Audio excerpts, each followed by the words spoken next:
Darah muda di dalam tubuh kedua orang pemimpin tertinggi di Singosari yang sedang tidak mengenakan tanda-tanda kebesarannya itu pun menjadi semakin panas. Bahkan akhirnya telah mendidih ketika serangan lawannya terasa mulai menyentuh tubuhnya. Bukan saja sekedar untuk mempertahankan dirinya, namun tanggung jawabnya atas Singosari yang besar.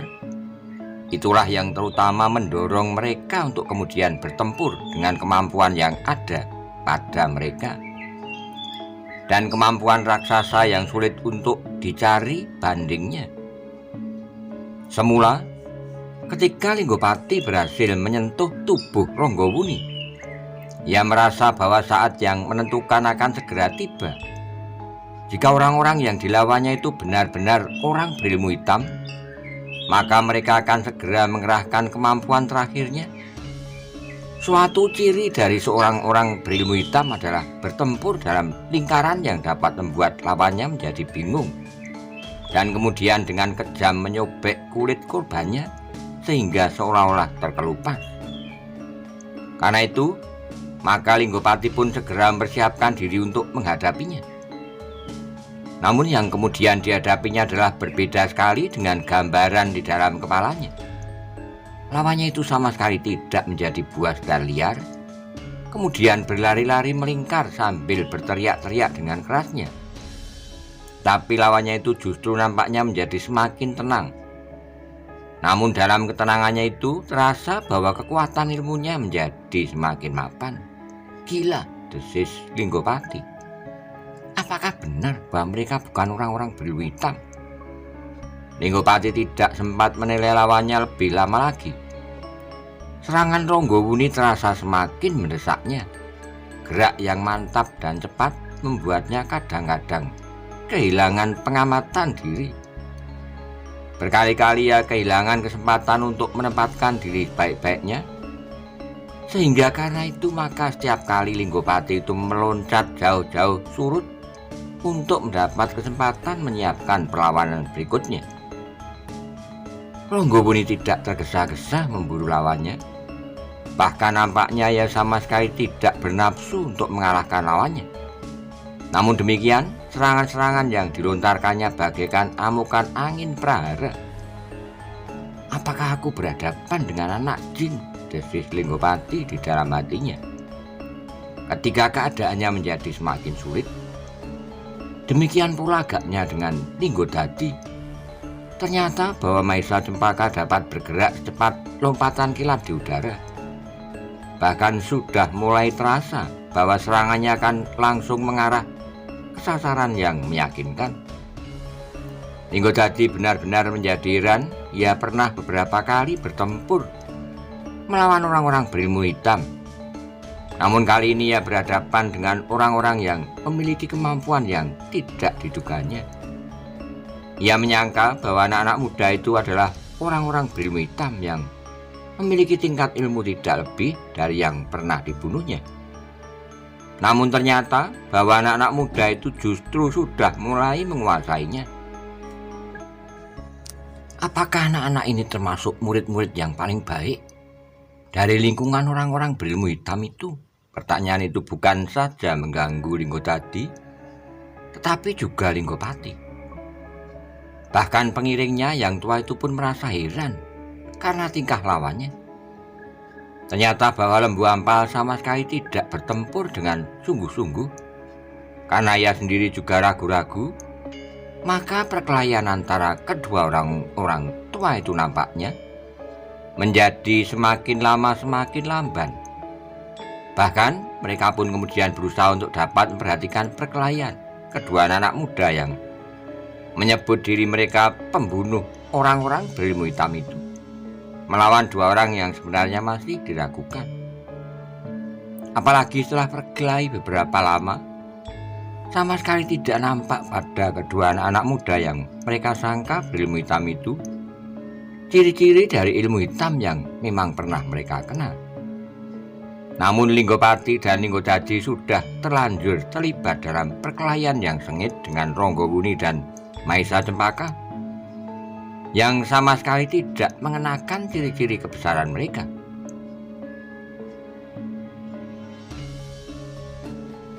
Dalam pada itu, perkelahian itu pun menjadi semakin seru. Ronggowuni dan Maesa Cempaka sama sekali tidak mau mempertaruhkan diri mereka. "Gila," desis Linggopati sambil menghentakkan segenap ilmunya. Tapi Ronggowuni sama sekali tidak dapat disentuhnya lagi. Sehingga dengan demikian ia menjadi yakin bahwa ilmu lawannya itu masih lebih baik dari ilmunya.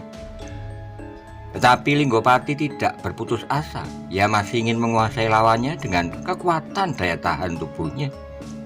Ia akan mampu bertempur untuk waktu yang lama dengan mengerahkan segenap kemampuannya. Tetapi ternyata bahwa melawan Ronggowuni, Linggopati benar-benar telah memeras tenaganya. Ia tidak dapat menahan diri untuk menyimpan tenaganya agar ia mampu bertempur untuk waktu yang panjang. Setiap kali bahkan ia harus melompat surut jauh-jauhnya untuk mendapatkan kesempatan memperbaiki keadaannya. Ronggowuni mulai mengetahui bahwa lawannya sudah kehilangan kesempatan untuk menyelamatkan diri. Apabila ia mendesak terus, apalagi dengan puncak ilmunya. Namun Ronggowuni sama sekali tidak bermaksud demikian. Ia mengetahui bahwa yang terjadi adalah salah paham. Namun ia masih tetap curiga bahwa lawannya itu telah menyebut dirinya bernama Maesa Bungalan dan Linggopati pembunuh orang-orang berilmu hitam. Mungkin dengan menyebut nama-nama itu mereka ingin menakut-nakuti kami, berkata Ronggowuni di dalam hatinya. Sementara itu Linggopati yang menyebut dirinya bernama Maesa Bungalan itu pun semakin terdesak pula.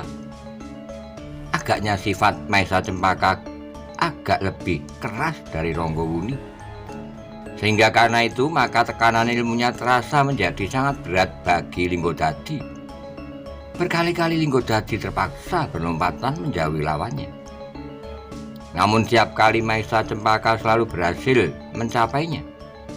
Beberapa kali sentuhan serangan Maesa Cempaka telah mengenai lawannya. Karena desakan yang tidak terelakkan lagi, maka Linggopati tidak dapat berbuat lain kecuali menarik senjatanya. Ia sadar bahwa dengan demikian perkelahian itu menjadi semakin berbahaya baginya, karena lawannya pun tentu akan berbuat serupa. Ternyata dugaan itu adalah tepat. Maesa Cempaka tidak membiarkan terdesak karena lawannya benar-benar menguasai senjatanya dengan baik. Karena itu maka sejenak kemudian Maesa Cempaka pun telah menarik senjatanya pula. Tetapi senjatanya tidak lebih dari sebuah pisau belati. Linggopati yang semula telah ragu-ragu menilai lawannya sebagai orang berilmu hitam, tiba-tiba seakan-akan mendapat keyakinan baru atas lawannya. Karena lawannya itu bersenjata sebilah pisau belati. Mereka mengupas kulit lawannya dengan pisau-pisau belati, katanya di dalam hati. Dengan demikian maka perkelahian itu pun menjadi semakin sengit. Tebasan senjata kedua belah pihak telah mematahkan dahan-dahan kayu di sekitar mereka. Gerumbul-gerumbul perdu bagaikan diratakan dengan rumputan yang terinjak-injak oleh kaki mereka yang sedang berkelahi. Linggopati pun kemudian tidak dapat bertahan, sekedar bertempur dengan tangannya. Betapapun ia percaya kepada kemampuan jarinya, karena itulah maka seperti Linggopati, maka ia pun telah mencabut senjata kepercayaannya pula. Namun juga seperti Maesa Cempaka, Ronggowuni pun telah mencabut pisau belatinya. "Kau benar-benar orang berilmu hitam yang aku cari," geram Linggopati. "Karena kau bersenjata sebilah pisau belati." Ronggowuni menjadi heran, tetapi ia pun menjawab, "Ini adalah senjata yang paling umum bagi seorang pemburu." Tapi Linggopati sama sekali tidak menghiraukannya. Serangannya justru menjadi semakin garang. Bahkan Linggopati telah bersiap menghadapi lawannya. Seandainya lawannya itu akan mempergunakan ilmunya yang paling kasar, berlari-lari melingkar dengan ujung pisau yang teracung, kemudian menyayat korbannya sehingga lukanya rang-keranjang. Namun ternyata bahwa Ronggowuni tidak berbuat demikian. Ia masih saja bertempur dengan caranya. Sama sekali tidak menunjukkan kekasaran, apalagi yang liar. Meskipun terasa ilmunya semakin mendesak lawannya, namun sikap dan geraknya adalah sikap dan gerak dari seorang yang memiliki kewibawaan yang agung. Karena itulah maka orang yang sedang bertempur melawan lembu ampal, yang mendapat kesempatan terbanyak untuk menilai lawannya, menjadi semakin heran.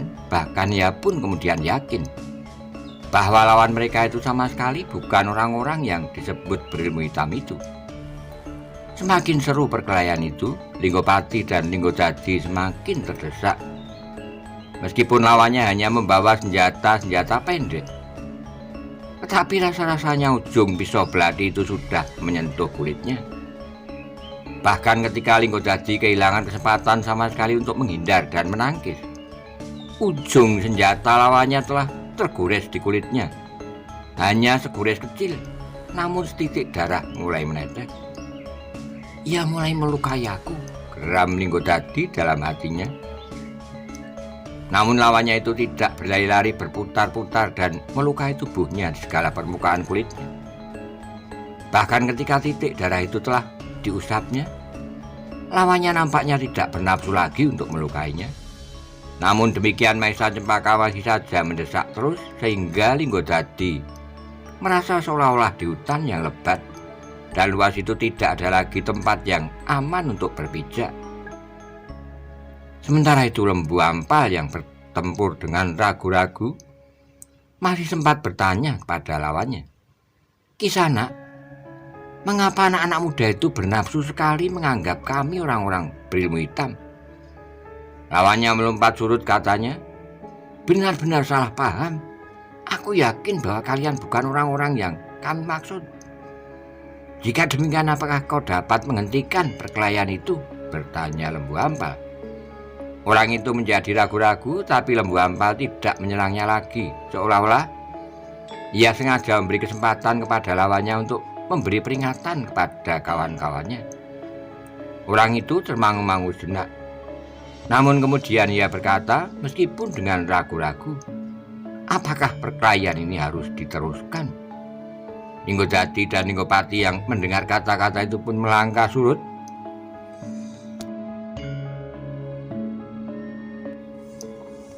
Terasa sesuatu menyentuh hati.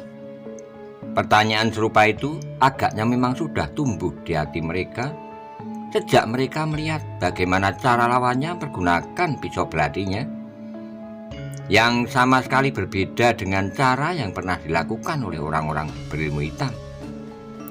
Karena lawannya menghindar, maka Ronggowuni dan Maesa Cempaka pun menghentikan serangannya pula. Mereka memang tidak bernafsu untuk menghancurkan lawannya itu pada segala kesempatan. Karena itu, maka mereka pun membiarkan lawannya mengambil jarak. "Agaknya perkelahian ini tidak akan berarti apa-apa jika kita teruskan," berkata orang tertua dari ketiga orang yang tidak menyebut nama mereka itu, karena lawannya pasti bahwa yang menyebut dirinya Maesa Bungalan itu adalah orang yang sama sekali tidak bernama Maesa Bungalan. "Jadi apa maksudmu?" bertanya Maesa Cempaka. "Agaknya kami keliru. Kalian benar-benar bukan orang berilmu hitam." "Kami sudah mengatakan sejak semula bahwa kami bukan orang berilmu hitam," jawab Ronggowuni.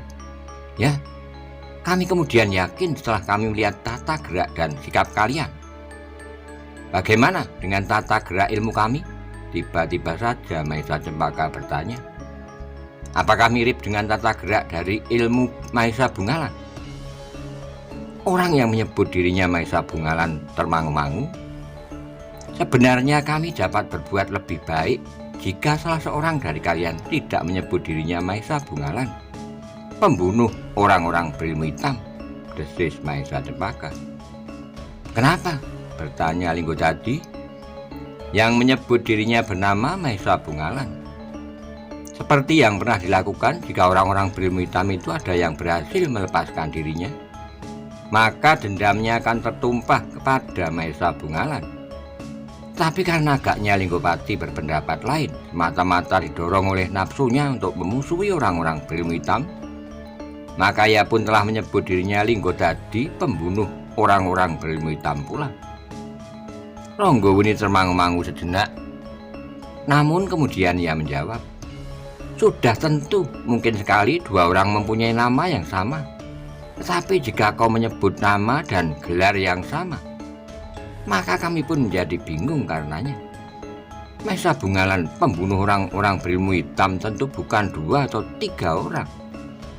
Apa kau kenal dengan Maesa Bungalan, pembunuh orang berilmu hitam? Barangkali ada orang lain yang mengaku bernama dan bergelar demikian untuk kepentingan tertentu." Ronggowuni menarik napas dalam-dalam, katanya, "Kita tidak mempunyai alasan yang kuat untuk bermusuhan, hanya sekedar curiga. Sebenarnya lah kami juga menaruh curiga pada nama dan gelarmu." Linggopati dan Linggodadi termangu-mangu. Sejenak mereka itu kawan mereka sudah lebih tua menyahut, "Sudahlah, jangan dihiraukan tentang persamaan nama dan gelar itu.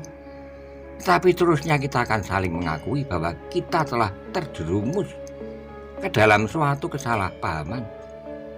Sebenarnya lah salah paham itu tidak perlu terjadi." Maesa Cempaka yang paling muda di antara ketiga orang yang dituduh orang-orang berilmu hitam itu menjawab, "Kami sudah memberi ketahuan sejak kami kalian hentikan dan sebelum perkelahian terjadi." "Ya, itu adalah suatu kekilapan," jawab lawannya yang sudah seusia Lembu Ampal. "Hampir saja kami menyelesaikan perkelahian ini dengan kekerasan pula," sambung Maesa Cempaka. Wajah Linggodadi yang masih muda pula menjadi merah, tetapi kawannya yang tua menjawab, "Kemungkinan semacam itu memang dapat saja terjadi di sepanjang jalan yang sempit ini. Tapi baiklah, kami minta maaf." Maesa Cempaka masih akan menjawab, tetapi Lembu Ampal mendahului. "Sekarang apakah yang akan kalian lakukan setelah kalian mengetahui dan yakin bahwa kami bukan orang berilmu hitam?" "Kami akan menghentikan niat kami untuk membunuh kalian," jawab Linggopati. Namun Maesa Cempaka menyaut, "Salah, Kisanak. Siapapun namamu, seandainya kalian berniat untuk melakukannya, aku yakin bahwa kalian tidak akan mampu karena menurut perhitunganku, kalianlah yang tentu akan terbunuh." Lembu Ampal segera memotong, "Tetapi kita akan menghindarkan pertentangan lebih jauh." "Ya," jawab orang yang setua Lembu Ampal itu, "kami akan mempersilahkan kalian berjalan terus." "Apakah kau akan mengganggu kawan-kawan kami yang masih ada di hutan itu?" "Tentu tidak. Sebaiknya kalian jangan mengganggu mereka. Apalagi menyangka mereka termasuk orang-orang berilmu hitam. Empu Songgondaru itu mungkin tidak akan memaafkan kalian. Ia adalah orang yang mempunyai ilmu tanpa tanding. Bukan karena ilmunya itu jika kami mengurungkan niat kami." Linggopati menyaut, "Betapapun tingginya ilmu seseorang, aku tidak akan gentar. Tapi justru karena ia bukan orang berilmu hitam. Jadi kau berpendirian bahwa kau tetap merasa dirimu orang tidak terkalahkan. Setelah kita bertempur berapa lama?" potong Maesa Cempaka yang muda itu. "Sudahlah," sahut Lembu Ampal. "Jika kalian tidak ingin memusuhi kami, biarlah kami meneruskan perjalanan kami." Tiga orang lawan yang meragukan itu termangu-mangu sejenak. Orang yang tertua di antara mereka berkata, "Silahkan Kisanak melanjutkan perjalanan. Jika Kisanak tidak berkeberatan, perkenankanlah kami bertanya, siapakah kalian ini sebenarnya? Seperti kalian tidak menyebut diri kalian yang sebenarnya, maka kami pun merasa tidak terikat pada kewajiban untuk menyatakan diri kami," jawab Ronggowuni.